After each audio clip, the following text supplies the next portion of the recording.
महाराष्ट्रातल्या तरुणांसाठी एक मोठी संधी आहे, कारण राज्यामध्ये लवकरच 70,000 पदांसाठी नोकर भरती होणार आहे।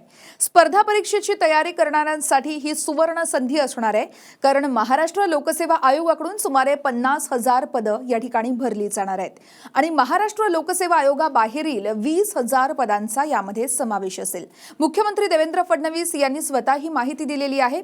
भरती प्रक्रियेमध्ये कोणताही पक्षपातपणा किंवा अन्याय होऊ नये यासाठी संपूर्ण प्रणाली ही पारदर्शक आणि विश्वासार्ह पद्धतीने राबवली जाणार आहे। भरती प्रक्रियेमध्ये अनावश्यक कागदपत्र, लांब रांगा आणि विलंब टाळण्यासाठी ऑनलाईन आणि डिजिटल व्हेरिफिकेशन मॉडेल विकसित करण्यावरती भर असणार आहे।